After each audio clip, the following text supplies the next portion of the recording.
Welcome back to my YouTube channel. এইটো video বহুত বেছি ইম্পৰ্টেণ্ট যদি আপুনি নিজে চাকৰি কৰে বা আপোনাৰ ঘৰত কোনোবা ব্যক্তিয়ে চাকৰি কৰে, চৰকাৰী চাকৰি, বা আপুনি চাকৰিৰ কাৰণে প্ৰিপাৰেশ্যন কৰি আছে, তেতিয়াহ'লে ভিডিঅ'টো শেষলৈকে চাব।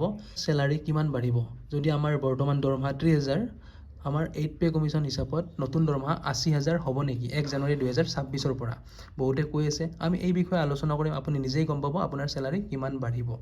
আৰু বহুতে ডাউট কৰে যে পে কমিশ্যন কি হয় আচলতে, ফিটমেণ্ট ফেক্টৰ কি হয় আচলতে, ফিটমেণ্ট ফেক্টৰ কিমান হ'ব এইবাৰ নতুন পে কমিশ্যনত।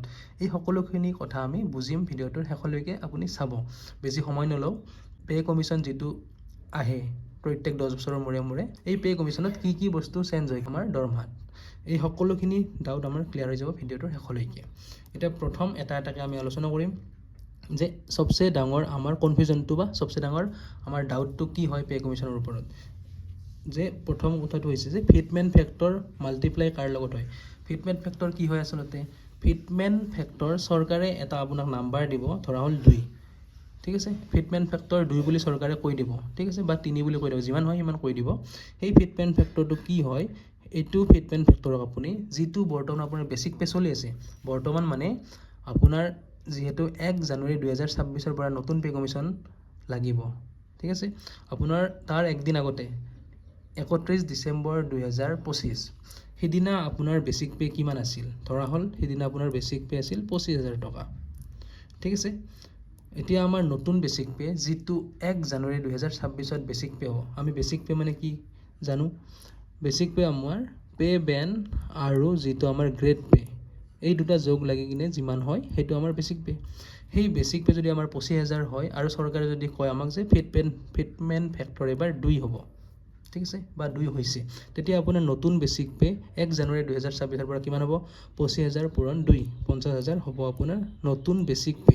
এতিয়া টোটেল চেলাৰীটো অলপ বেলেগ, তাত আমাৰ হাউচ ৰেণ্ট এলাউঞ্চেছ যোগ হ'ব, ট্ৰেন্সপৰ্ট এলাউঞ্চ যোগ হ'ব, বাকী এলাউঞ্চেছবিলাক যোগ হ'ব। আমি সকলোখিনি চাম ডিটেইলছত যে আমাৰ আচলতে কিমান চেলাৰী বাঢ়িব। তাৰপিছত এইখিনি ডাউট ক্লিয়াৰ আপোনাৰ। তাৰপিছত ইয়াতে ডাউটটো ক'ত আহে যে এই যে ফিটমেণ্ট ফেক্টৰ দিয়ে চৰকাৰে, সেইটো বেছিক পে কোনটো বেছিক পেৰ লগত পূৰণ কৰা হয়?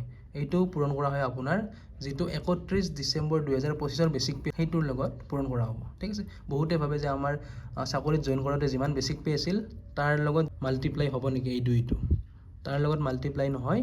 আপোনাৰ 31 ডিচেম্বৰ 2025 যিটো বেছিক পে চলি আছে সেইটোৰ লগত আপোনাৰ এই ফিটমেণ্ট ফেক্টৰটো মাল্টিপ্লাই হ'ব আৰু নতুন বেছিক পে গঠন হ'ব, ঠিক আছে। Doubt clear?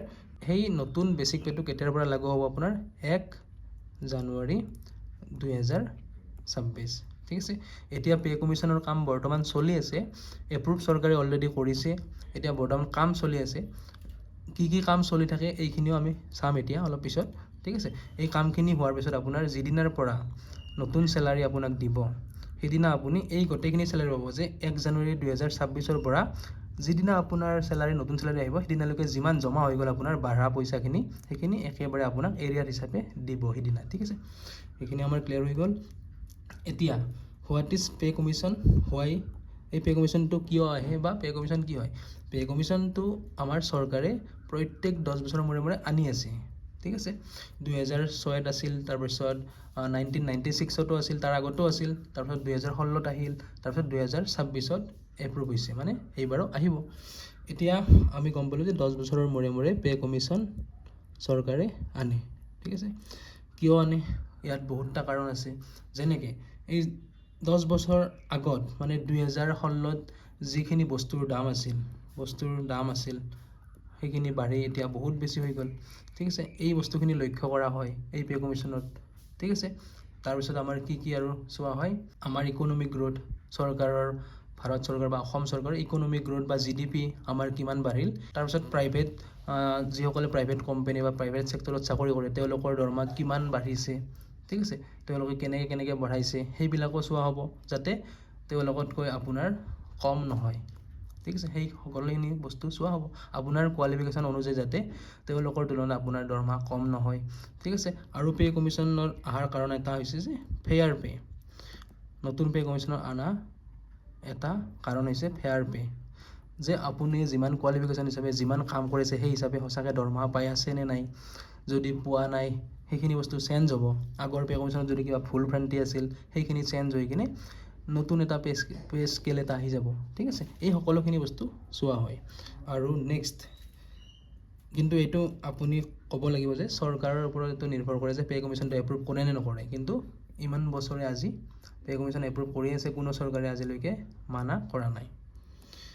তাৰপিছত কি চেঞ্জ হয় আমাৰ নতুন পে' কমিশ্যন আহিলে, যিটো 10 বছৰৰ মূৰে মূৰে আহে। প্ৰথম আপোনাৰ বেচিক পে' চেঞ্জ হ'ব। কেনেকৈ চেঞ্জ হ'ব কৈয়ে দিলোঁ আপোনাক, ঠিক আছে। বেচিক পে' আমাৰ এই দুটাৰ লগ লাগি কিনে হয় যে গ্ৰেড পে' আপোনাৰ কিমান আৰু যিটো আপোনাৰ কি বুলি কয় পে' বেন আৰু গ্ৰেড পে' এই দুটা যোগ হয়। পে' বেন আৰু গ্ৰেড পে' এই দুটা লগ লাগি বেচিক পে' সেইটো বাঢ়িব আপোনাৰ। তাৰপিছত যিটো আপোনাৰ দিয়ে চলি আছে বৰ্তমান 60% চলি আছে দিয়ে। নতুন পে' কমিশ্যনত কি হ'ব যে প্ৰথম যিটো দৰমহা পাব সেইটো আপোনাৰ ডিএটো থাকিব 0। এনেকৈ আপোনাৰ প্ৰথম 6 মাহলৈকে এই ডিএটো 0 হৈ থাকিব। কিন্তু তাৰ 6 মাহৰ পিছত আমি সকলোৱে জানো যে ডিএটো প্ৰত্যেক 6 মাহৰ মূৰে মূৰে বৃদ্ধি হয়, ঠিক আছে। তাৰ 6 মাহৰ পিছৰ পৰা আপোনাৰ ডিএ বাঢ়া ষ্টাৰ্ট কৰিব। যদি 3% বাঢ়ে তাৰপিছত আৰু 6 মাহ পিছত 2% বাঢ়িব পাৰে বা 4% বাঢ়িব পাৰে, সেইটো চৰকাৰৰ ওপৰত নিৰ্ভৰ কৰে কিমান বঢ়ায়, ঠিক আছে। প্ৰত্যেক 6 মাহৰ মূৰে মূৰে এই ডিএটো বাঢ়ি যাব। কিন্তু প্ৰথম যিটো 6 মাহত আপুনি দৰমহা হ'ব তাত ডিএটো থাকিব 0। নতুন পে' কমিশ্যনৰ এইটো নিয়ম হয় যে আপোনাৰ ডিএটো 0 হৈ যায়, যিটো ডিয়াৰনেছ এলাউঞ্চেছ। তাৰ হাউচ ৰেণ্ট এলাউঞ্চ বৰ্তমান কি চলি আছে, কিছুমান 7% পায়। যি ঠাইতে চাকৰি সেই ঠাইখিনিৰ ওপৰত নিৰ্ভৰ কৰি কিছুমানে 8%, কিছুমানে 10%। কিন্তু এইটো আপোনাৰ বাঢ়া সম্ভাৱনা থাকে, ঠিক আছে, মানে ৰিভাইজ হ'ব। তাৰপিছত আপোনাৰ বাকী যিবিলাক এলাউঞ্চেছ আছে যেনেকৈ আপোনাৰ ট্ৰেন্সপৰ্ট এলাউঞ্চেছ, মেডিকেল বা স্পেচিয়েল এলাউঞ্চেছ, এইবিলাকতো বৃদ্ধি হোৱাৰ সম্ভাৱনা থাকে। যিহেতু বস্তুৰ দাম বাঢ়িছে, জীৱন যাপনৰ আপোনাৰ যিখিনি আপোনাৰ খৰচ সেইখিনি বাঢ়ি গৈছে, সেইকাৰণে সকলোখিনি বস্তু বাঢ়াৰ বহুত বেছি সম্ভাৱনা। ধৰা হ'ল আপোনাৰ বেচিক পে' 31 ডিচেম্বৰ 2025 কিমান আছিল। বেচিক পে' মানে যিটো গ্ৰেড পে' আপোনাৰ আৰু যিটো পে' বেন সেই দুটা যোগ কৰি আপোনাৰ ধৰা হ'ল 25,000। যদি চৰকাৰে ফিটমেণ্ট ফেক্টৰ কিমান হ'ব বুলি কৈছে, কিছুমানে কৈছে 1.9, কিছুমানে কৈছে 2 হ'ব, কিছুমানে কৈছে 2.1। তো মই ধৰিছোঁ যে 1.9ৰ পৰা 2.6ৰ ভিতৰত থাকিব। ধৰা হ'ল আমাৰ ফিটমেণ্ট ফেক্টৰটো চৰকাৰে দিলে যে 2.5, ঠিক আছে। এতিয়া নতুন বেচিক পে' 1 জানুৱাৰী 2026 পৰা আমাৰ চেলাৰী কিমান হ'ব, এই পুৰণা বেচিক পে' এইটোৰ লগত এই ফিটমেণ্ট ফেক্টৰ ডাইৰেক্ট আমি মাল্টিপ্লাই কৰি দিম, ঠিক আছে। এইটো যদি আমি মাল্টিপ্লাই কৰি দিওঁ কিমান হ'ব, 62,500 আমাৰ হৈ গ'ল বেচিক পে', ঠিক আছে। আৰু আমি সকলোৱে জানো যে এই বেচিক পে'টো প্ৰত্যেক বছৰে আমাৰ বাঢ়ি থাকে, যিটোক আমি কি বুলি কওঁ ইনক্ৰিমেণ্ট। এতিয়া চেলাৰী, টোটেল চেলাৰী আপোনাৰ কিমান হ'ব, আমি বেচিক পে'টো পাই গ'লোঁ 62,500 পাই গ'লোঁ। এতিয়া যদি দিয়ে আমাৰ নতুন ডিএটো আমাৰ 0 হৈ যাব, অ'কে। তাৰপিছত হাউচ ৰেণ্ট এলাউঞ্চ ধৰা হ'ল আমাৰ 10%লৈকে আছিল, কিন্তু 13% হ'ল ধৰি ল'লোঁ বাঢ়ি কিনে। তেতিয়া আমাৰ হ'ব প্ৰায় 1,825 টকা, ঠিক আছে। নতুন যদি ট্ৰেন্সপৰ্ট এলাউঞ্চো চেঞ্জ হয়, ট্ৰেন্সপৰ্ট এলাউঞ্চ ধৰি ল'লোঁ আমি টিপিটি ট্ৰেন্সপৰ্ট এলাউঞ্চ আমি ধৰি ল'লোঁ 4,000 নতুন। তাৰপিছত আমাৰ বাকী এলাউঞ্চেছবিলাক যে থাকে মেডিকেল এলাউঞ্চেছ কিবাকিবি স্পেচিয়েল এলাউঞ্চেছ ধৰা হ'ল আমি গোটেইখিনি মিলি 1,500 পালোঁ। এতিয়া আমাৰ টোটেল চেলাৰীটো গৈ কিমান হ'ল যে 76,125, ঠিক আছে। 76,000ৰ আশে পাশে ধৰি ল'লোঁ। এতিয়া বহুতে ভাবিব যে আমাৰ চেলাৰী 30,000ৰ পৰা ডাইৰেক্ট 76,000 হৈ গ'ল, কিন্তু এনেকুৱা কথা নহয়। এইটো আমাৰ বেচিক পে'হে আছিল, ঠিক আছে। 31 ডিচেম্বৰ 2025 তাৰিখে আমাৰ এইটো বেচিক পে' আছিল। তাৰ লগত ডিএ যোগ হৈ আছিল, এলাউঞ্চেছবিলাক যোগ হৈ আছিল, এনেকৈ বহুত বস্তু যোগ হৈ আছিল। যোগ হৈ কিনে প্ৰায় আমাৰ চাগে যদি যিজন মানুহৰ 30,000 বেচিক পে' আছিল তেওঁৰ 55,000 মান টোটেল চেলাৰী আছিল। এতিয়া আমাৰ বাঢ়িল কিমান, এক্সুৱেলত আমাৰ বাঢ়িল এই 15-20,000 টকা, ঠিক আছে। এতিয়া আমি এইখিনি চেলাৰী আমাৰ গ্ৰছ হ'ল, কিন্তু আমি হাতত কিমান পাওঁ, নেট পে' কিমান পাওঁ, নেট পে'টো মানে আমি হাতত পোৱাটো। তেতিয়া আমি গ্ৰছ চেলাৰীটোৰ পৰা আমি কি মাইনাছ কৰোঁ, যিখিনি ডিডাকশ্যন আমাৰ পেঞ্চনৰ কাৰণে কিছুমান মান্থলি টকা কাটে, আপোনাৰ ইঞ্চুৰেঞ্চৰ কাৰণে কাটে, ঠিক আছে, কিবাকিবি এনেকৈ কাটে, PFত কাটে, এনেকৈ আপুনি এইখিনি বাদ দি কিনে তেতিয়া আমি নেট পে'টো হাতত পাম। এতিয়া আকৌ ডিটেইলছত কিবা আপডেট আহিলে মই ধুনীয়াকৈ বুজাই দিম।